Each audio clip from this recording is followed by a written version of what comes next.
So good afternoon, everyone. My name is Dr. Reza Kazemi, and so today I'm glad to announce the Political Consultants Day 2025. I will be speaking a bit, and I will be accompanied by Helena Maslia-Gilkava, which is our moderator.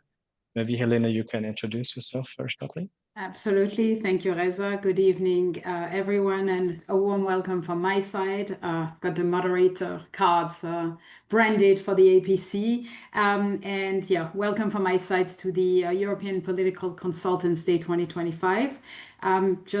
We've heard our president, colleague, and friend, Dr. Reza Kazemi. So for those maybe joining us online for the first time, let me briefly introduce him. Reza is the president of the European Association of Political Consultants, with over 20 years of experience advising more than 1,000 candidates globally, including heads of state and minister presidents. Today, he stands as one of the world's leading experts in campaigning technologies. Reza, back to you for now. Thank you, Helena. Yes, good evening, everyone. Democracy is under pressure, and therefore today Europe's top strategists and consultants will meet to debate how to defend it. I have the honor of serving as the president of the European Association of Political Consultants, the eapc, and I'm very happy to welcome you today to our Political Consultants Day. What is the Political Consultants Day? We have created this day for the political consultants and campaigners in Europe. These are the people behind the scenes who shape campaigns, sharpen messages, and have one goal: to protect the democracies. Why did we invent this day? Because political consultants usually remain invisible here behind the stages. And the candidates are the ones who stand in the spotlight, but consultants are the ones who design the strategy, who manage the crisis, bring the campaigns to life, who will receive the calls, please let's do something because this and this happened. With this day, the Political Consultants Day, we want to recognize the contribution of our colleagues, give us and them visibility, and create a platform where our profession can connect, reflect, and grow.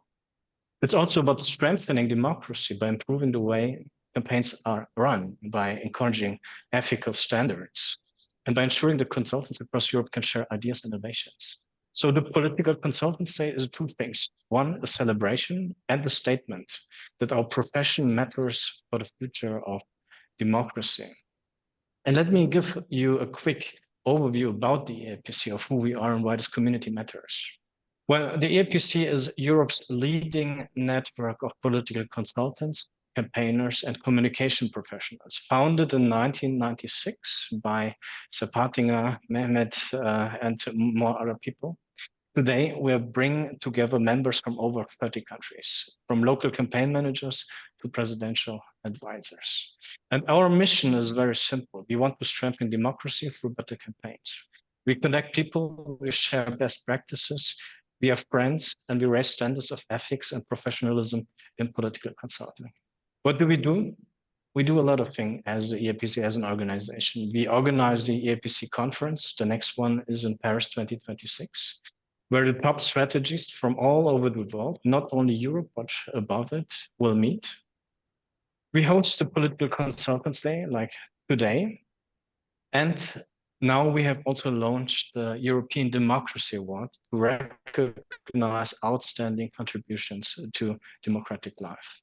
And we provide a living network where members exchange insights, tools, case studies. We speak about technologies, about how to strengthen democracy and what is new in the industry. And we do much more. Whoever is interested can contact us to get more information about the eapc. But speaking about the European Democracy Award, I want to hand over to our colleague Mehmet. And Mehmet, maybe you can say some words. Your microphone is muted. Thank you, Reza. Tonight, the eapc board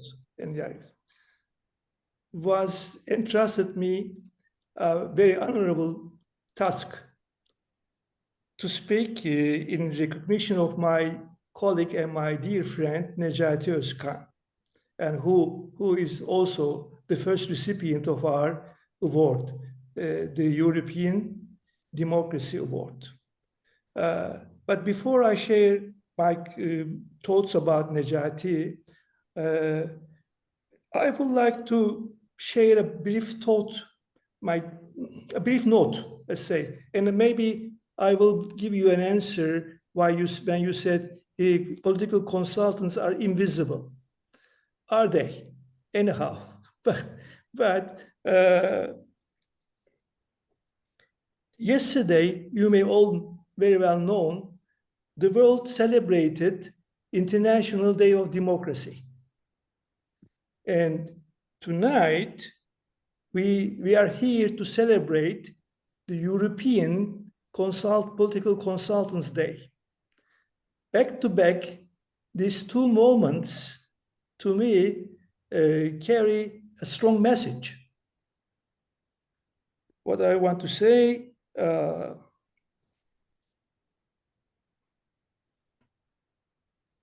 through tonight, EAPC reminds the world that alongside progressive political parties and leaders, civil society, the media, political consultants are the fourth vital force for democracy. Yes, indeed, we are among the four major players in democratic space. And I believe tonight we will, with our program and with our announcement of the very first award, we make this truth visible once again. Now I can move to talk about Necati, our first recipient of the European Democracy Medal. Necati is not only a distinguished political campaign manager in Turkey, but also a highly respected professional at the international level. He has so far conducted successful election campaigns in different parts of the world. Throughout his career, he has won numerous prestigious awards like Polly Awards, Reed Awards, Polaris Awards, and the others. But Necati reached the pinnacle of his profession by leading the historic victories in the Istanbul elections. He led, Istanbul Mayor İmamoğlu's campaigns that defeated President Erdogan 3 consecutive times, whom had known as the unbeatable political leader. But the true distinction is not only about winning elections. It's about proving that winning is a way to expand democracy. I would like to repeat this phrase again. Winning is a way to expand democracy. This is all we are doing. Tragically, I'm talking about Necati, yet tragically, he is paying for these successes with his freedom.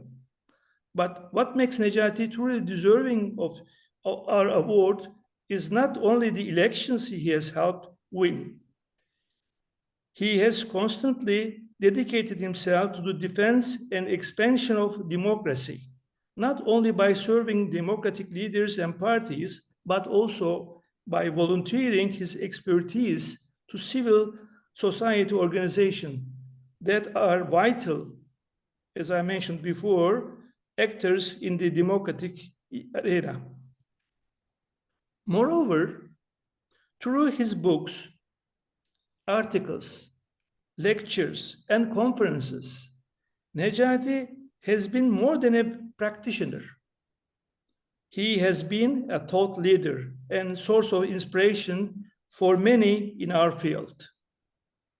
I would especially like to highlight that by founding the Polaris Awards, he created a global platform where outstanding campaign work is recognized and celebrated.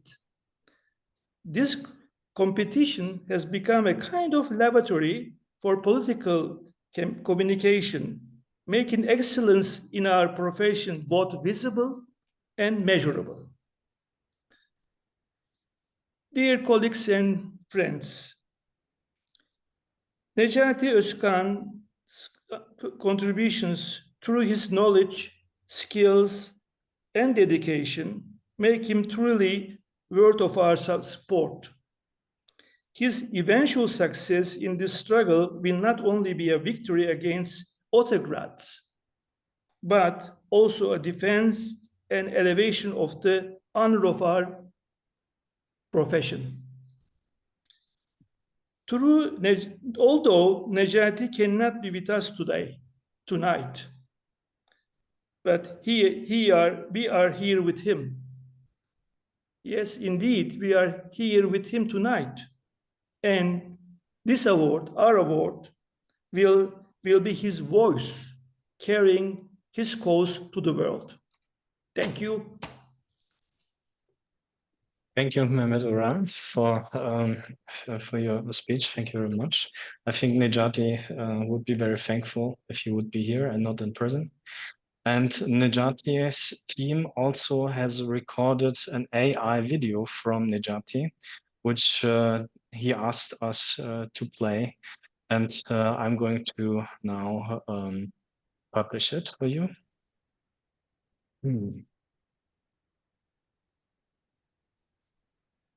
Distinguished members of the board of the EAPC, honorable former presidents of the EAPC, dear colleagues and friends. Today, I am addressing you from my 12 square meter cell in a high security prison located 126 kilometers away from my office in Istanbul.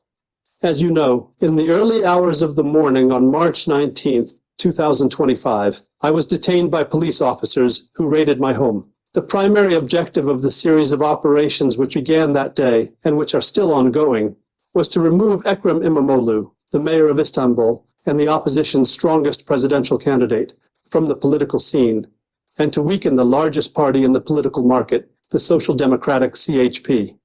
These acts, described as the largest wave of authoritarianism in Turkey's history, are a clear attack on democracy and the rule of law.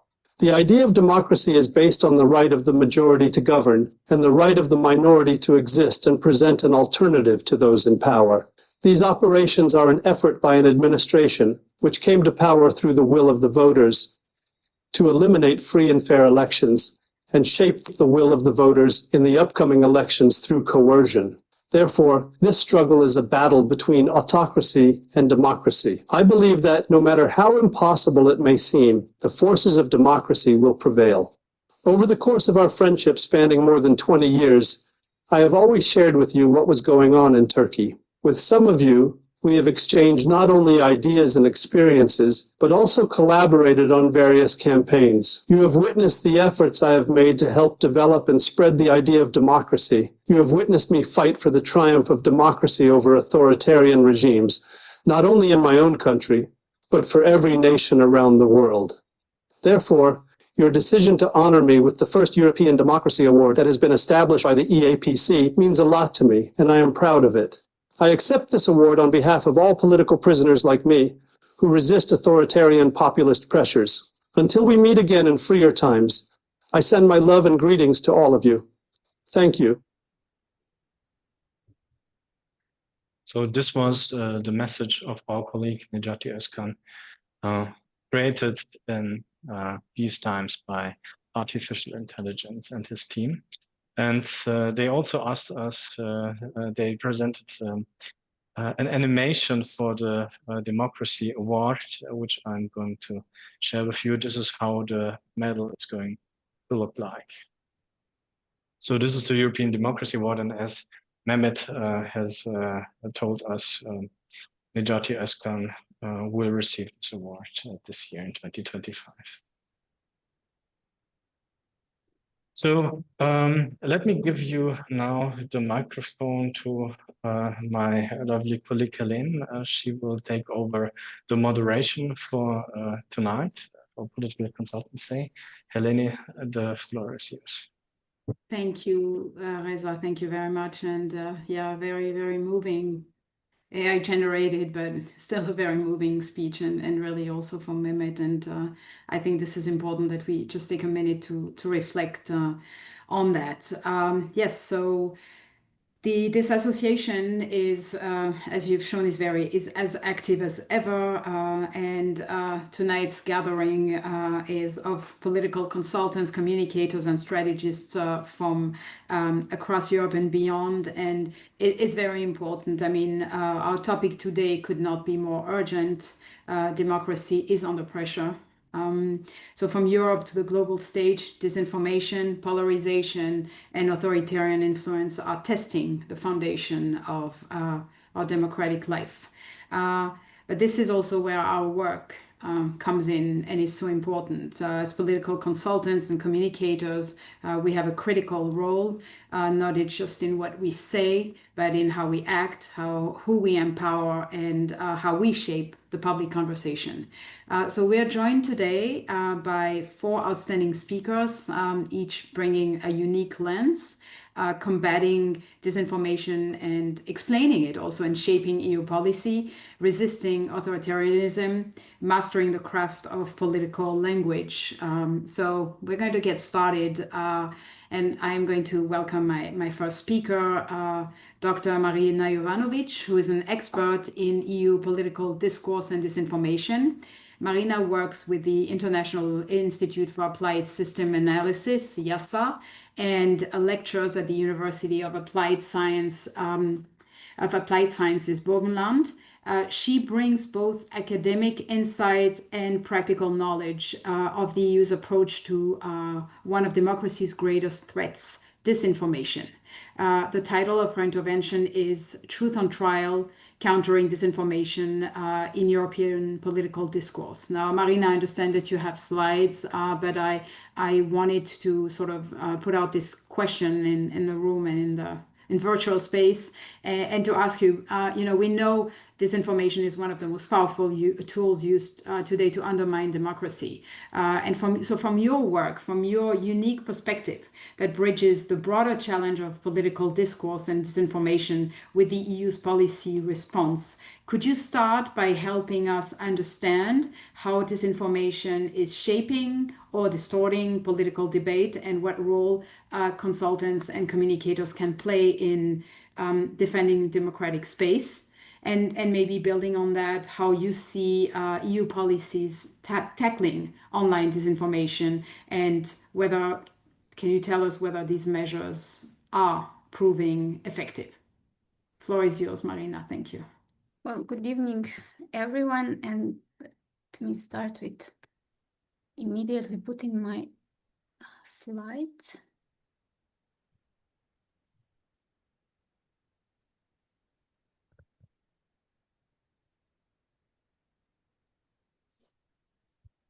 So I think you should be able to see them now. We see them, yeah, thank you. Thank you for confirming. Yeah, good evening again. It's really great to see many of you again, well, on screen this time, but I hope soon also in person. Thank you for these great questions, Helen. These are some very complex questions, and I will try to touch on some key points in the next few minutes.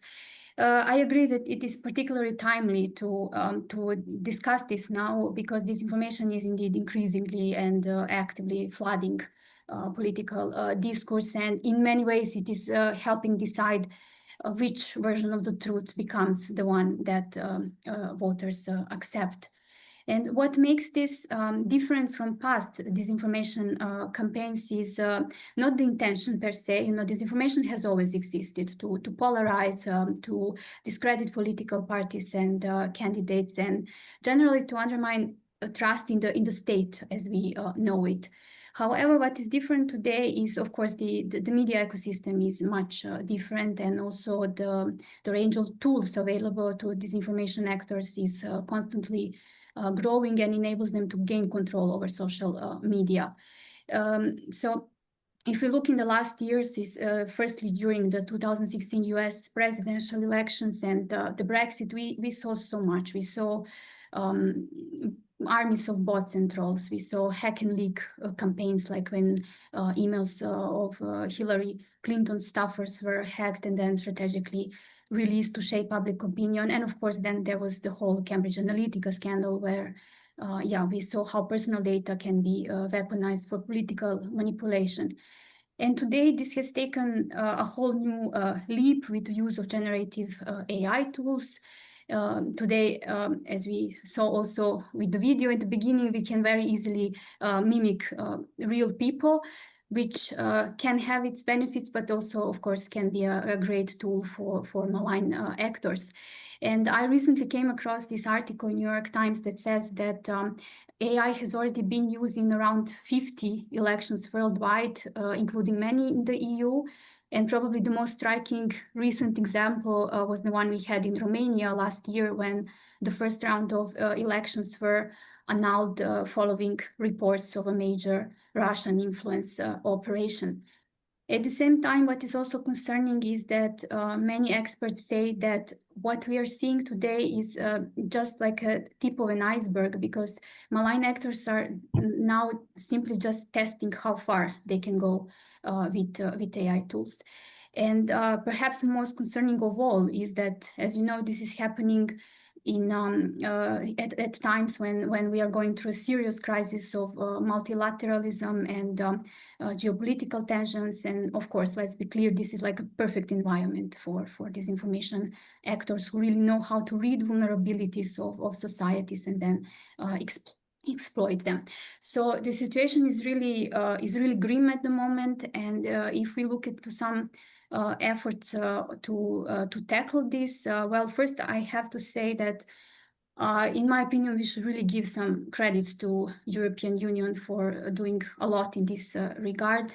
Here I will focus on the latest tech regulation, because I think most of the work of political campaigners at the moment primarily happens online. So if we look in such regulations, at the moment we have a set of measures which the EU put in place to hold platforms more accountable. So right now we have a Digital Services Act, which is a legally binding act, which is very important to emphasize. And it does not only tackle the issue of illegal and harmful content, but it really makes platforms responsible for such content.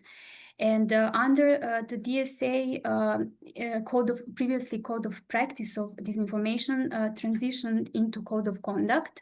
So there is like a core regulatory framework. And this is very important because before it was all about self-regulations. So platforms would voluntarily commit to certain standards. And let's be honest, this is not some approach that worked, because you have platforms that are primarily driven by profit and not really democratic stewardship. But at the same time, of course, this was perceived as a necessary first step to hold platforms accountable, get them on, or to get them on board. Sorry. And then we have kind of still in the making the AI Act, which will become effective later, and this will regulate AI systems. Unfortunately, the DSA at the moment faces a lot of implementation challenges. Right now, there is a strong pushback from major tech companies. Many of them are signaling withdrawal from fact-checking commitments under the code. And at the same time, there is also strong political pressure from the President Trump's administrations, as officials there argue that DSA imposes censorship on free speech and also some financial burden on US tech companies. And there was even this, on the right side, you can see the post by President Trump himself on Truth Social, where he threatened tariffs and restrictions on countries seen as unfairly regulating US tech firms. So the situation is very fluid and, as you can see, very challenging when it comes to the implementation of these tech regulations, and we will see how this will develop further. Apart from regulations, the EU is also working a lot on establishing partnerships with various stakeholders, and this brings me to the role of political consultants and communicators. When I was putting together these slides, I was really thinking what it would really take to navigate today's media landscape, and that's how I came to these 3 points. So my first point would be that we cannot just play defense. We really need pre-bunking as much as we need debunking, meaning that we cannot just react to falsehoods, but really try to anticipate them and shape the conversation before it takes roots. And I think the best example here would be what we recently had with the US Agency for International Development, where, well, I practically took 2 weeks of commentaries on social media by various influencers to help justify dismantling of this organization. And what I'm trying to say here is that once this wave starts, it is really practically impossible to come up with an effective counter narrative, because things are moving so fast. And that's why proactive communication is, I think, becoming more important than ever. And my second point would be that, while malign actors are innovating, we must do that too. So we should not be afraid to test with new tools and with creative storytelling formats, and also try to harness the benefits of AI. And I think the example again at the beginning of this speech was very good with the AI video, because there are also good things in this technology, and we should try to use it. And my finally third point would be that, well, no one can fight this alone. We really need strong partnerships with fact checkers, with journalists, but also with policymakers, because it's a way to get ahead of policy changes and regulations, and be able to react swiftly. And I'm probably talking too much as always, so I will very quickly wrap it up. This last slide is just an announcement. In March next year, Handbook on EU Law will be published by Springer Nature. This book has been edited by Professor Gerda Furcht-Fiegel, who is also an eapc member, and many of you here know her. And I co-authored an article on disinformation policy. So if this is some topic that sparks your interest, then I would recommend to check it out. Thank you, Marina. So not only a wealth of knowledge and a clear-eyed analysis of disinformation and its impact, but also reminding us that political consultants and communicators have tools to push back. They're available from the EU regulator, and a book tip as well. So thank you very much for that. That's very interesting, and I'm sure the audience will have questions for you after we continue, when we wrap up with our speakers. So there will be time for questions. That's what I meant to say, because I'm sure there's many already after this talk. So we're now turning to Belarus, a country whose people continue to fight for democratic freedom against authoritarian control. I mean, just look at the geopolitics. So you look at a map and you see the situation and the location of Belarus on the map of our continent, and we know the rest. So I'm pleased to welcome Alina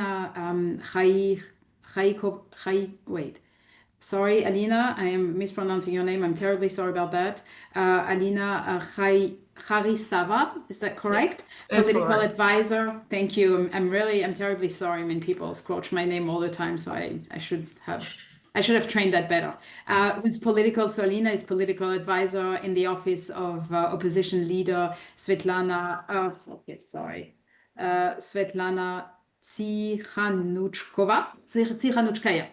Tsikhanouskaya. And I don't know if she's going to be joined by her colleague, Franak Viakorka, I'm not sure. He's Miss Tsikhanouskaya Titskaya, the chief political advisor. But maybe we'll start with Alina. Franak was telling us he's got some flight delays, and I don't know if he'll be able to connect. But we'll start with you, Alina, and then you'll have to sort of tell us. So both you and Franak, I understand, are on the front lines of the struggle for democracy in Belarus, working on international diplomacy, youth engagement. I think the youth is also a very important actor in this whole conversation, and strategic communication for the democratic movement. They've titled their talk "From Resistance to Resilience: Defending Democracy Under Authoritarian Pressure." So Alina, I'm asking the question as well. I'm addressing the question to you and to Franak, but you'll answer on behalf of both of you. So Belarus is on the front line of the global struggle for democracy. From your work inside the democratic movement, how do you see the role of political advisors and communicators, not just in resisting authoritarianism, but in building democratic resilience? And my sub question would be, maybe if you can start off telling us how that looks on the ground, especially in youth and diplomatic efforts, and then perhaps later to reflect on how strategic communication keeps the vision alive both inside and outside Belarus. And I see that you're sharing your slides now. Yes. So the floor is yours. Here we go, and I'll mute myself. Thank you so much for the introduction. So yeah, I'm a strategic and analytic expert of the Office of Svetlana Tikhanovskaya. My colleague will probably join us later, but I'm not promising because he has some troubles with the plane. Anyway, I'll try to tell you as much as I can about what is happening in Belarus right now.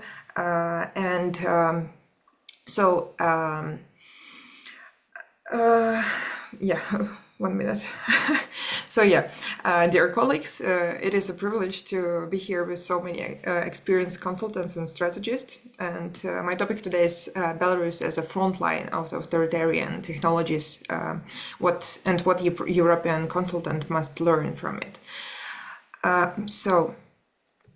Democracy is at risk. I think it is not a secret for everyone here.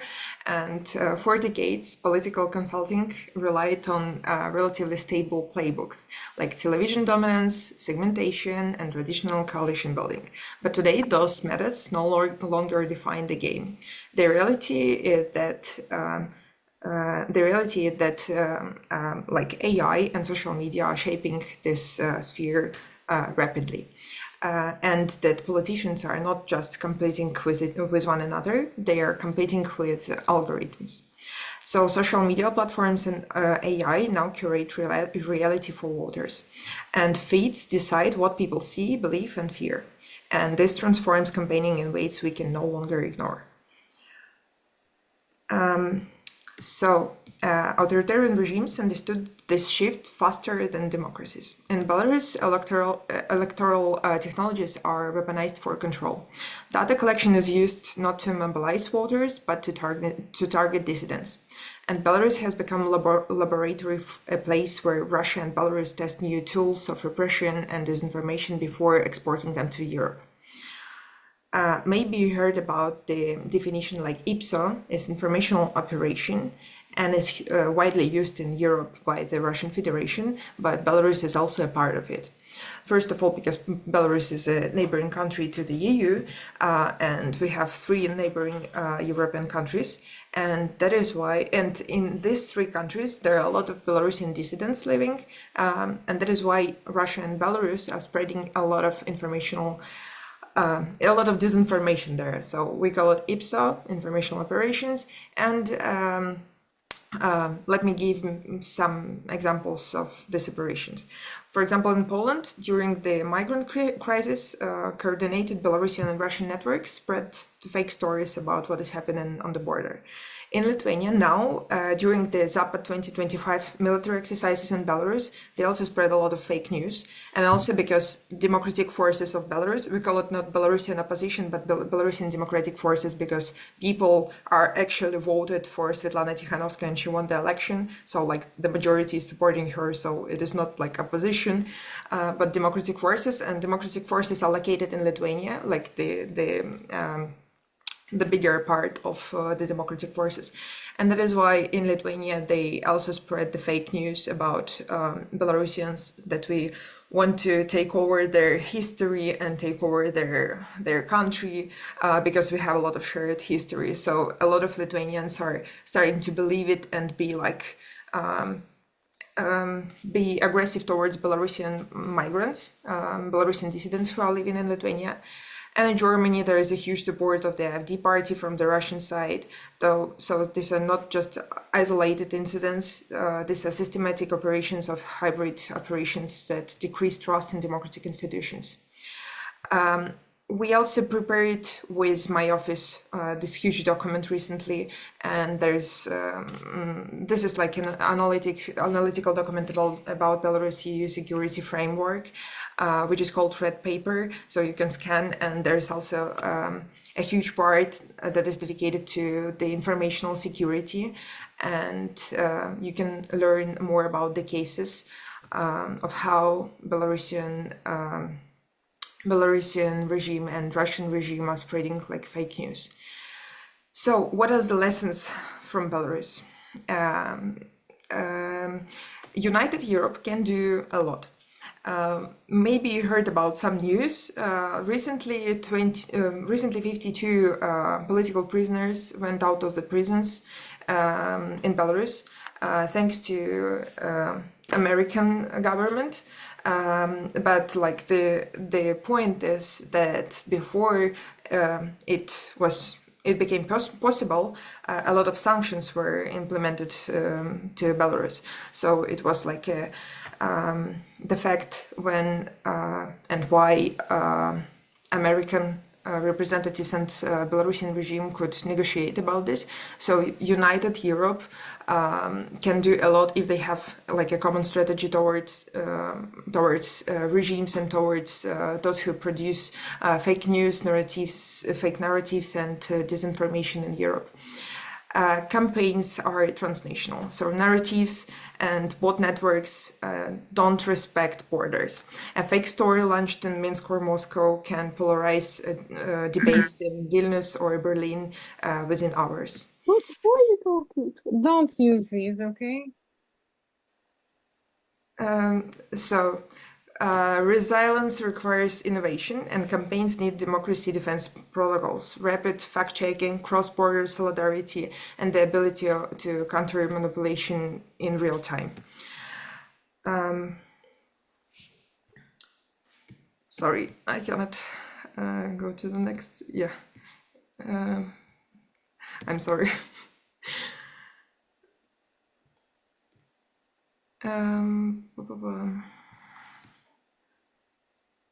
Yeah, should work now.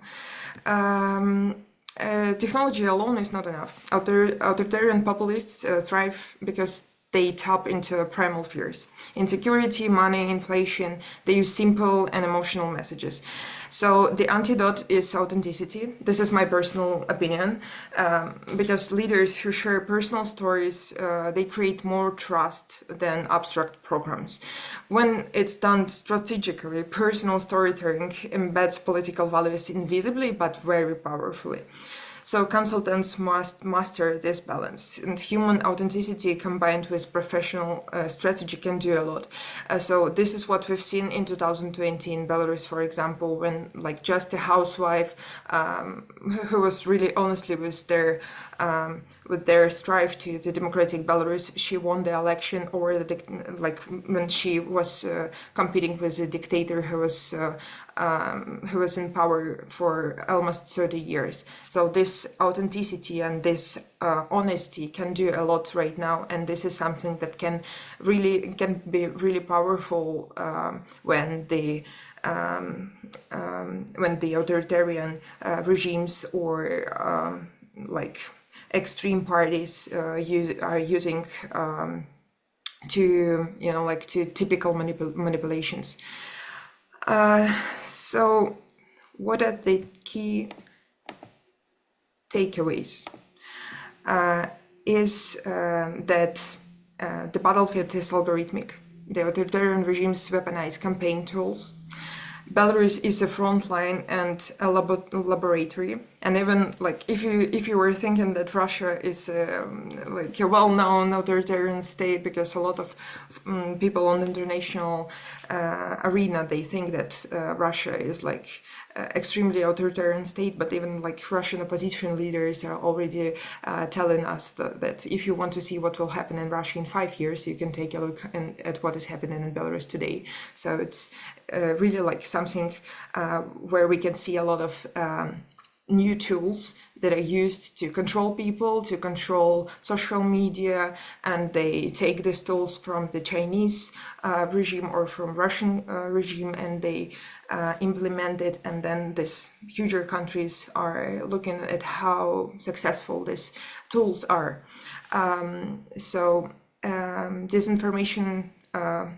Disinformation corrodes trust. Resilience needs European cooperation. Authenticity is the antidote, and we can learn from Belarusian democratic forces a lot. So my call to action, yeah, I'm sorry, my laptop is working terribly today. So,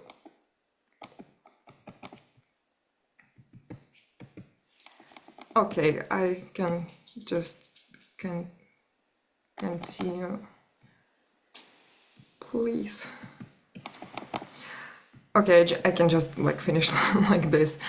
So to summarize, the battlefield is, yeah, I already said it. And my call to action is that Belarus is a neighbor of the European Union. And sometimes this is also the mirror of Europe's vulnerabilities. So if Europe ignores Belarus, it will repeat Belarus. But if Europe learns from Belarusian democratic forces and learns from what is happening in Belarus today, from its resilience, from its innovation, and from its warning signs, then we can defend democracy more effectively. And the choice is ours. Stay with outdated playbooks or adapt to the new reality, and this choice will decide the future of politics. Yeah, I can show it now. So if you have any questions or cooperation ideas with Belarusian democratic forces, you can get in touch with me. There are some channels of how you can do it. And we are always happy in the office of Svetlana Tikhanovskaya to cooperate, because, you know, like, sometimes people are thinking that Belarus is really like something really far away from Europe, and it's like a small country, and what we can tell to the progressive Europe, you know. But in the reality, Belarusian democratic forces are facing each day with informational campaigns from these dictatorial regimes who have a lot of funding for this disinformation, and we receive a lot of messages from KGB agents and so on. So we really know from our experience how to deal with it, and we can share our experience with European states, and this is how, like, this unity can make us all stronger together. Thank you so much.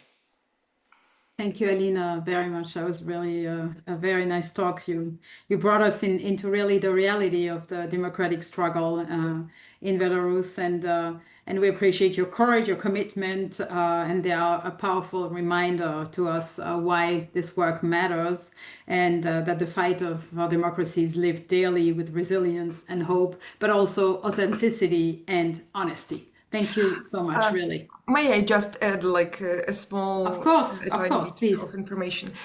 So you asked in your question about like younger people, younger generation. It wasn't really in the presentation. I wanted to mention it, but I was really confused with how my laptop is working today. It's just a mess. I hope it wasn't really influencing the presentation. Yeah. But I want to add about the younger generation. I think we were following all what was happening in Nepal and how this Gen Z made the revolution. And this is actually the reality of many countries today. For example, in Argentina, Milei won the election just because he hired a young guy who was 21 years old, who was aware of how TikTok is working. And this is how this person became a president, just because this TikTok campaign. So today, we really have to pay attention on artificial intelligence and social media, because younger generation is shaping the politics. They want to be a part of politics. They're no longer satisfied of what is happening in political field right now. So this is really our chance of getting in touch with Gen Z and learn how to really be connected, stay connected with them. So yeah, thank you a lot. Thank you very much. I'm sure our president, Dr. Reza Kazemi, is taking very good notes of what you're saying, and this is going to be reflected on the summary of this session. So thank you very, very much, Alina. And yeah, we're sorry that Frana could not join us, but you did a great job on his behalf as well. And now to close our speaker lineup, I'm delighted to introduce Radu Georgescu, who is a political analyst, speechwriter, and founder of Linkin Politics, a platform dedicated to elections, parties, and international relations in Romania. Radu brings more than a decade of experience in Romania's central administration, helping politicians shape policy and communicate effectively. So we'll learn more from his talk. Without slides, he's speaking without visual aids, just freely. I mean, it's all about language, right? So he doesn't need the slides. So we'll learn. His talk's title is The Power of the Word, Political Messaging and the Crafting of Democratic Legitimacy. I do have a question though for you, Radu, otherwise I'd be useless here. So you've worked closely with politicians to shape messages that resonate, persuade, and define policy. In an age where trust in politics is eroding and narratives are weaponized, we've heard that from our two previous speakers, how can political consultants and communicators help rebuild democratic legitimacy, not just through the way what we say, but how and why we say it? So Radu, the floor is yours. Hello, thank you for the invitation. It's a pleasure to be here. So that's a tough question. I would go from a small scale towards a little bit bigger, and then history, and then future. I would start with the personal compass that you have as a political consultant. You have many options. You have the right to choose your contract. You have to choose persons and organization with whom you work. And when you get, I don't know, when you meet organization people who are quite far from let's say, the core democratic principles that you are keen to, you can say no. It's as simple as that. Secondly, I would go to education. We need to continue our efforts wherever we can go to educate, especially the young people from teenagers, the first ones that are going to vote about information and disinformation, misinformation and disinformation.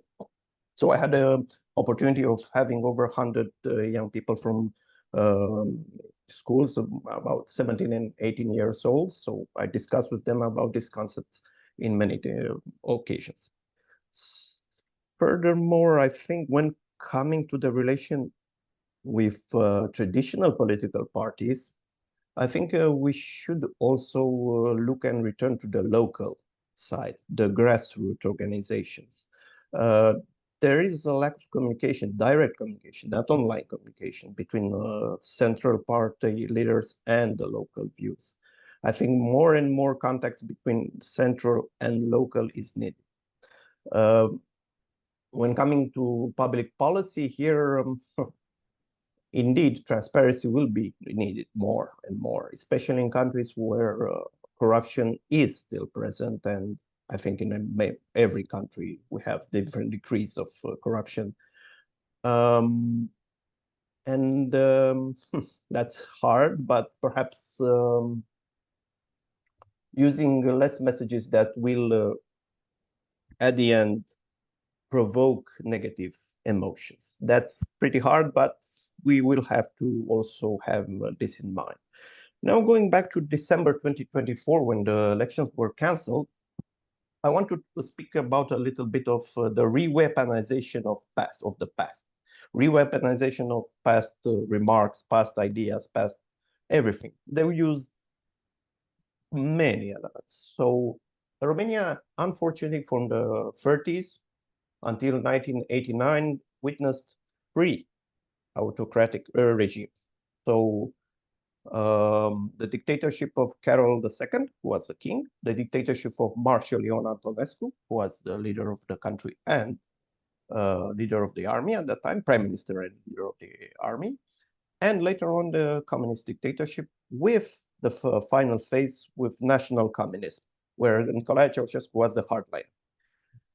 Every type of regime in that period, in the interwar and the Second World War, we had a very powerful organization in Romania that was entitled the Iron Guard. The Iron Guard was very powerful because, unlike other fascist movements in Europe, it brought also a mystical and religious element to it. And that affected a lot of people, more than 1 million members at that time. They portrayed the leader. He was called the captain. So the captain was very important for the Iron Guard. So we had very powerful figures again, the king, Marshal Antonescu, and the captain of the Iron Guard. Later on in history, you have communism. So Ceausescu, I will talk about the national communist period. So Ceausescu figured out a way in which he will weaponize the past. So he started portraying him as the new leader after old figures in history. So there were many movies made about old kings of Romania, of Wallachia, Moldova, and he portrayed himself as a follower of that, as he is next. After the 1989 revolution, you had a transition where people got lost in transition between industrial and post-industrial. And again, people were looking back at the past. Since Romania joined the EU, okay, things got better economically. But I think there are 10 to 15 years in which I saw the increase in comments, in videos, in Facebook posts, in TikToks, thinking about the past. So imagine, for example, melody that was specific to the Iron Guard got 400,000 views in 10 years. That means around 40,000 views per year. There were many movies about the communist era, understanding, and many comments that portrayed that period as better than the present. So, during the campaign, we have seen all the narratives from the 30s back to the 1989 being re-weaponized. Călin Georgescu built up a whole, like a book with files, and then he left it on the internet, especially TikTok and Facebook, and violence also. It's very violent text sometimes on media, mass media. Another element, he portrayed himself, and he looks similar to Marshal Ion Antonescu. He used his words in speeches.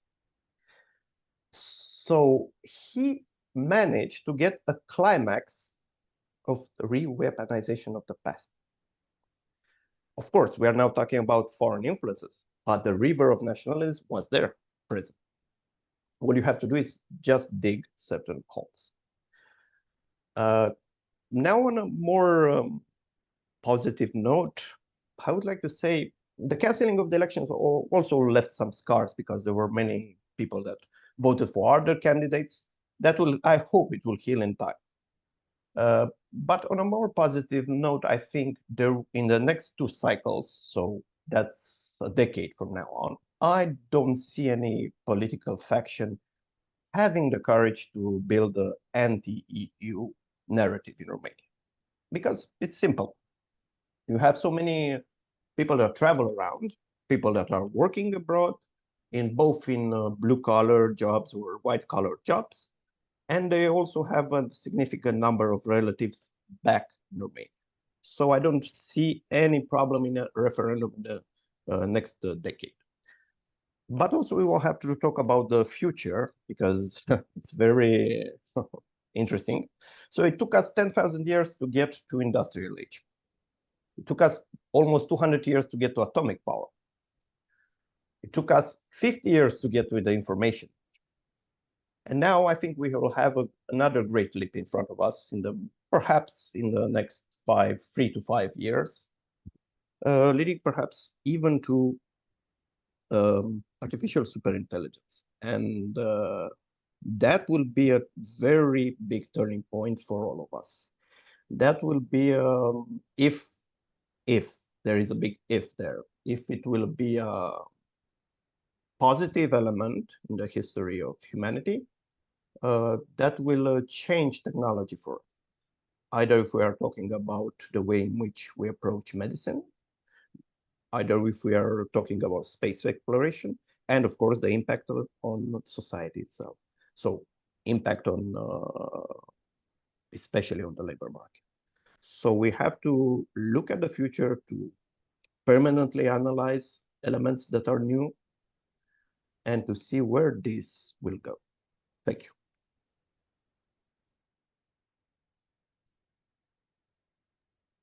Radu, thank you very, very much for showing us that when words are crafted with care, they can help us, but also to walk us back sort of through history. I think that's having a timeline in a world where we feel that we're in so much transition. It's a good way to sort of find our compass, and finally maybe sort of looking back, I would like to thank you and to thank all our 4 speakers for their really thoughtful contributions.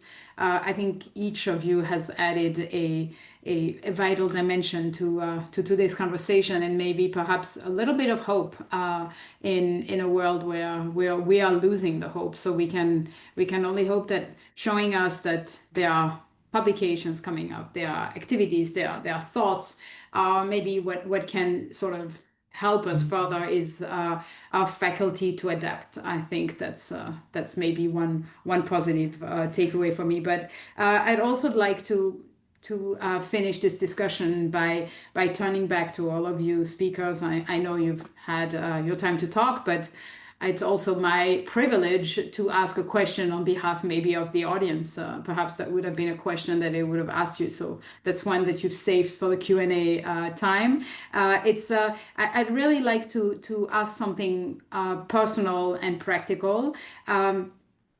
To each of you, so maybe Marina will start with you, and then in the order of the speaker. So Marina, Alina, and then Radu. What is one lesson or piece of advice from your experience that you believe consultants and political communicators should carry with them in order to strengthen democracy in the years ahead? And I'd like you to really be very brief, but maybe what comes to your mind immediately.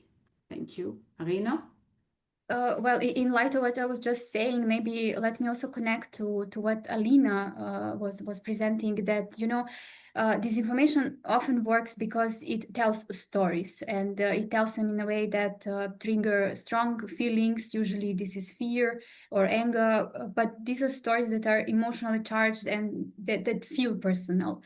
And if I would have to really choose one single piece of advice, it would be probably like a reminder to all of us that democracy also has powerful stories to tell, and these are stories that can inspire, that can connect. So to finish on a more positive note, because I think we had a lot of grim examples here, but to finish on a positive note, we should try our best to remind that stories we have to tell are also equally powerful. Thank you. Alina? I cannot decide between 2 things. So first of all is, as I said, like artificial intelligence, like we all must follow what is happening with technologies nowadays, because we just cannot, we have to go like aligning with how technologies go with the flow, basically. Yeah, exactly. And the second is, from my experience, from what I've seen, what works in the social media and in the media campaigns of politicians, it's always like personal stories, like how they go to the kindergarten with their children and so on, like how they go to buy some products. But we have to remember that it always has to have some political meaning as well. So, and this is like how we can invisibly promote our values, democratic values, and so on. Like, I think this is like the most powerful strategy, and political consultants have to remind politicians that first of all they have to remain humans and show their humanity side. Yeah. Thank you, Alina. Radu, that would be the last word goes to you. So it was very simple. It's just one phrase. So protect your compass, keep an eye on the past, analyze the possible future in order to guard the present. Thank you. Thank you very much. So, if our president agrees, I want to thank everyone, and then I'm sure he'll have to, Reza is anyway in charge of the wrap-up, so he's got the hardest job here. But I really want to say again that your experiences just remind us that defending democracy is not just an abstract thing. It's also a personal, I would say, a personal fight and a personal task, also in a mission. So really thank you, because I can see that you all do this every day through your words, through your actions, and through your commitment to truth. So I'd now like to open the floor to our audience. I would say we are going to give you about 10 minutes for questions. Feel free to write questions in the chat and or raise your hands and share your thoughts or direct a question to one of our speakers. So here we go. The countdown is starting. 10 minutes.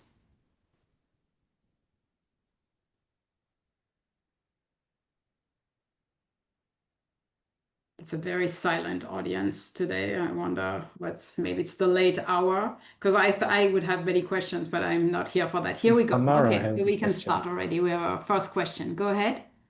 Good evening, everyone. I'm here.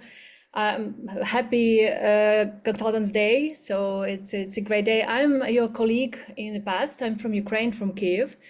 And I used to work with politicians in Ukraine during parliamentary elections a couple of times. But recently, before full invasion, Russia in Ukraine, I started actually a startup, a tech technology for you and for your clients and for audiences and for supporters of your clients.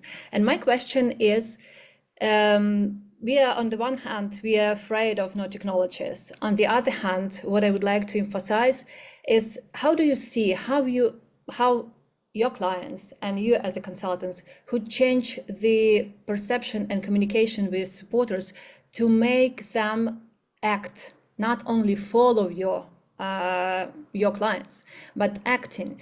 Because when we are talking very, very fair about personal example, personal stories, people would like to be part of these stories. So what do you use, and what would you like to recommend to use to engage people in these stories? Because what we see as a service provider, there are a lot of activities during the election, a lot of activities 2 months before elections, but nothing happening after elections. And the audience, which is very warmed up for elections, just lose their steam. And I believe for our community of communications consultants, for political consultants, it's the main task, how to keep this steam high, how to keep the audience feeling their feelings to be like a part of this, because what I see again, not only in Ukraine, but in any countries, especially in Eastern Europe, there are leader and there are audience, but there is no community. So how do you build your community? What would like you to recommend to build a community? Thank you. So who would like to answer? I would say, of course, become a member of the eapc association, but I think that's not the answer you're looking for. So who wants to take that question? I can try. So please go ahead. There are in my mind, there was an example of Belarus in 2020. I'm sorry, I have professional deformation, so that is why I'm always thinking about Belarus. But as I live in Germany, I can compare to perspectives. So in Belarus 2020, people understood that there are no politicians who cares about their lives. So they started to unite within the houses they lived, within the communities of of parents who visited the same school and so on, and they organized a lot of cultural events just to support each other. During the corona, they've done the masks together because the government didn't care about if there are enough masks in hospitals. So I think this responsibility comes to people when they realize that there is no politician who will come and solve all their problems. So they have to understand that the main responsibility they have to take by themselves. So, and this is just an explanatory job. So government has to give this possibility to people to influence on the changes. So it is visible. And second is to create the infrastructure for that. Maybe it is best say like this. So different interest groups and so on must be supported by the government itself, so people can communicate and understand how they can change their own situation for their interests, and they see people who has the same interests and they exchange it, and then they can actually influence on the changes. And this is the moment when people finally realize that they can be a part of this democracy, and there is if there is no politician who is coming and changing all the problems, they can do it by themselves. Either this, or they will organize the revolution if they don't see any changes. So yeah, I think this is the best thing. Thank you very much. Thank you. Tamara, I hope that answers your question. For sure. So very good. Thank you. Then I have another question. So that's Muharrem, who is raising his hand. Would you like to ask a question to our panelists? Yes, first of all, can you hear me? Yes, we hear you well. Yes, thanks for this great event. I'm a political communication master's student in University of Glasgow. So this was a wonderful chance for me to listen from the experts of the field. I also from Turkey originally, so I want to send my great messages to Necati Özkan, Mr. Necati Özkan too. I once met him personally also. He is an idol for people, for my generation at least, who wants to be a political consultant one day. And about my question, I was studying the populist right at my last year in undergraduation. And now we can see the populist left rising too. So some people say it is the age of populism. So I was wondering if we can really learn something from populists in terms of communication strategies, in terms of, because at least they are successful in some terms, whether we like them or not like them. So can we learn something from them, or is it possible to be popular as a centrist, let's say, in this age?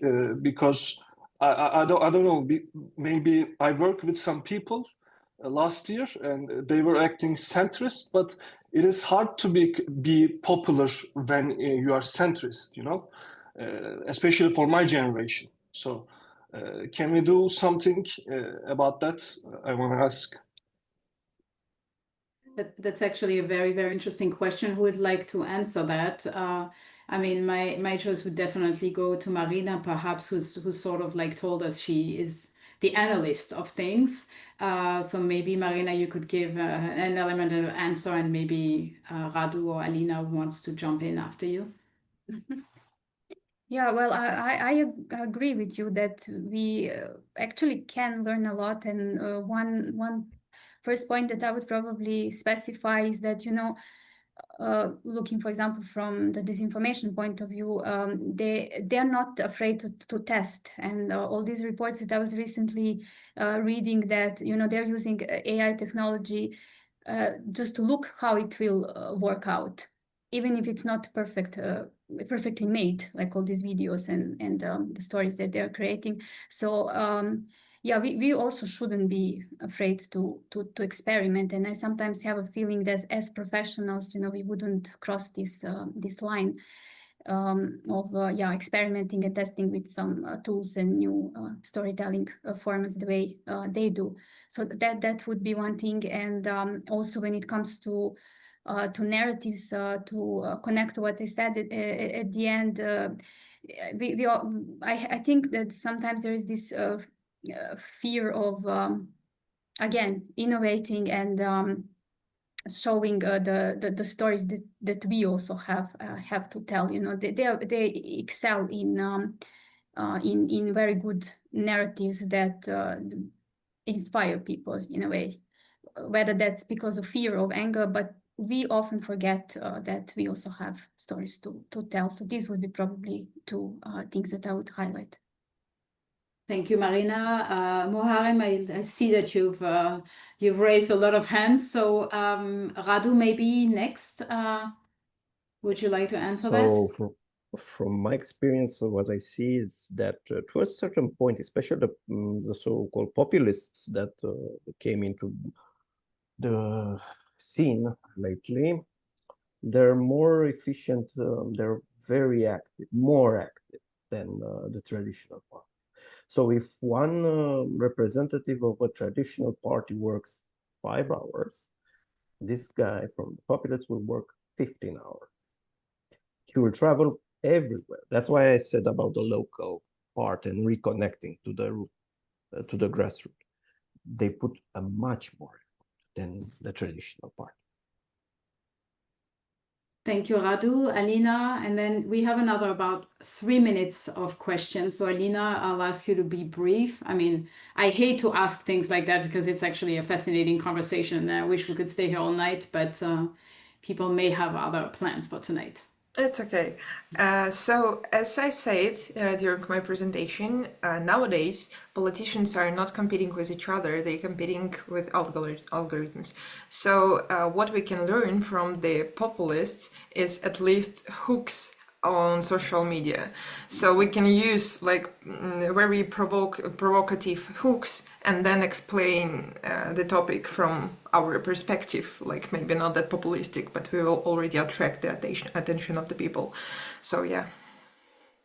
Thank you. Thank you very much, Alina. And I would say we take one last question. I see Yannick Elkman. I don't see a face, I only see a screen and a hand raised. Would you have a question for us, Yannick?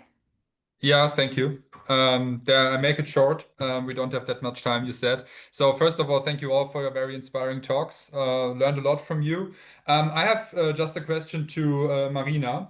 And because you talked about inoculation strategies and pre-bunking, could you make it clear with an example? So just speak about how you use like pre-bunking and what you do to anticipate like disinformation messages and to create pre-bunking responses.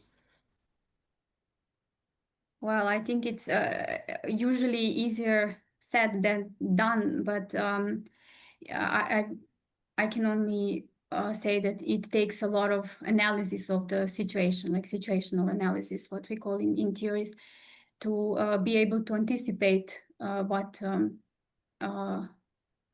can be misused, let's say, as a narrative.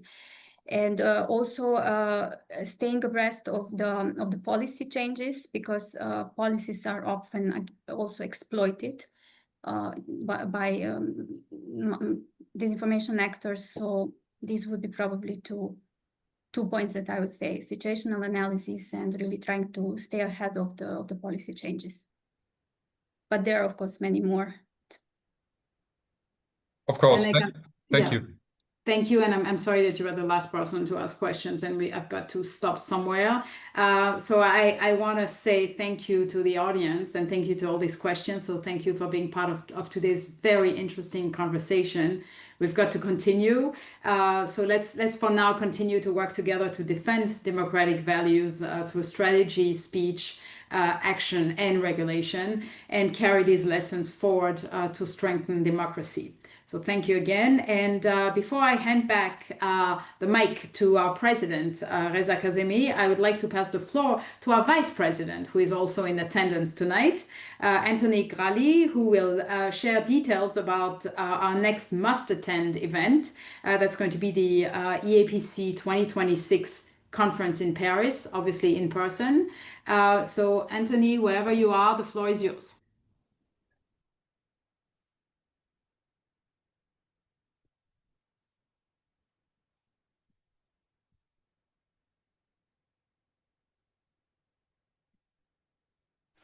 Can you see my screen? Yeah. Yeah. Sorry. Hi. Hello, everyone. So thank you very much for all your nice presentation. I will take only 5 minutes of your time to present you the next annual conference in Paris, which will take place from the 20 to 22 of May, with an extra day on the 23rd of May. And the topic will be how to innovate in political communication. And as a good innovator, as we are, we will have an innovation in the way to prepare this conference with online workshop during the next months before the conference, like to talk about 3 different topics that I will present to you later. Okay, so this working group will be like people like academics, students, professionals who will share about a specific topic. They will meet a few times before the next annual conference, and a coordinator will be in charge of gathering everything and to present final conclusion during our annual conference in Paris. So we will soon launch the call for the contribution during the fall, and the group participants will be like created very before the end of the year. And our expert and our professional will start to share about the topic in the next months. I hope this working group coordinator will be working. So they will gather the contribution. They will try to select all the good and interesting things in each presentation, and they will select the contributor for the final conclusion in Paris. So let's go straight to the program and the professional program we will have, because on Wednesday we will of course have our board meeting and general assembly and cocktail reception. But on Thursday, the 21st of May, on the opening session in Sorbonne University, we will have at 9:30, an opening lecture by a very interesting political consultant who worked for Emmanuel Macron on the topic getting re-elected, how to renew and innovate when you are an incumbent candidate. And the discussion following this will be how to beat the incumbent in order to have 2 sides of the campaign. Then we will switch on the final conclusion of the working group. So the 3 working groups, leaders, coordinators, will present their conclusion and what was discussed during the months before the conference. So the 3 different topics are on the screen right now: the spin doctor facing the innovation, a political or technical role; to run a campaign, how to use sports to make innovation into political communication; and another one, from local to national, what are the innovation on a multi-level political communication campaign. During the afternoon, we will go straight to the National Assembly to meet representatives from the Socialist Party to talk about political marketing, with a topic very interesting: innovating in the face of the changes in the electoral market. And the discussion following this: local communication or national communication, what is the best scale for innovation in political communication? Of course, during the evening, we will have a dinner, it will be the birthday dinner of eAPC. So I would strongly suggest you to attend this event too. And then on Friday, we will start our morning still at Sorbonne University at 9 with 2 hours of roundtable. The 2 roundtable will be about the year 2024, because it was a year of election everywhere in the world. Half of the population voted. So what are the conclusions we can have? So first roundtable will be what are the new tools and technology that have tipped the vote during this year? And after we'll talk about the digital mobilization tools. Are they a miracle or marriage? And then we will go to the other chamber of our parliament, the high chamber of the parliament in France, the Senate, to a masterclass with the representative of the Republican Party. And the topic will be campaigning in the area of permanent emotion. And the discussion following will be about innovating in the capture of emotion, the artificial intelligence versus the emotional intelligence. And I forget to talk about the end of the morning, where we'll have a partner village, like all the sponsors and partners of our conference and the eAPC will be presenting what they are like proposing to candidate and to political consultant as tools or services. And after we will have an hour of discussion about how to manage and win intermediate election, like early election, midterm election, or local vote. And then after it will be the last dinner all together. So it will be a very nice and fancy dinner to say goodbye to everyone. And then on Saturday, it's not fixed yet, but probably the visit of a party headquarters and a trip to Versailles Castle. For now, I will stop to share my screen, and it's high time to let you go back to all in your home because everyone is waiting there. Thank you very much. And I think let's keep in touch and follow the information on the eAPC network, where we will give more information on this conference. Thank you, Anthony. So I give back to Helen. Thank you, Anthony. Yes, absolutely. I'm sure everybody's going to start checking flights to Paris very soon, because it looks like a very promising, very, very promising program that you've put together. Thank you very much. So it's the time for me to disappear and to say that on behalf of the eAPC, its board and its members, I really thank our speakers for their insights, for their courage, and for their unwavering commitment to strengthening democracy in Europe and beyond. And from countering disinformation to resisting authoritarianism to shaping public trust through political communication, one thing is clear. The role of political consultants and communicators has never been so vital.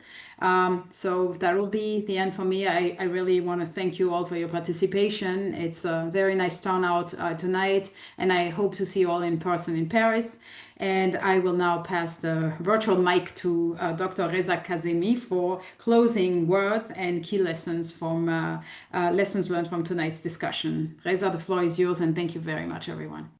Thank you so much, Helena, for your nice moderation. Ladies and gentlemen, in the beginning, I said that most of our work stays in the invisible, but Mehmet didn't let me get away with that. He said we have to discuss this. So now I have to correct myself. Politics has two stages, the visible and the invisible. Neither is coincidence. And we often work out of sight, yet we are present everywhere. Where trust is built, where crises are managed, where elections are decided. Some people call us consultants, others spin doctors, others communication experts. But our mission is clear. We want to defend democracy against those who seek to weaken it. Because democracy is fragile. It doesn't protect itself. It depends on us, our strategies, our courage, our responsibility. And our work matters, not in the spotlight, but in the foundation beneath it. My thanks for tonight goes to our speakers, to moderator Helene, who did a great job. Thank you so much, Helene. And to the eAPC board, who spent the past couple of weeks to prepare this event. And to all of you, the participants who made this evening alive. Let us continue. Democracy might be under pressure, but we as political consultants, we will stand firm and we will fight back. Thank you in the name of the eAPC.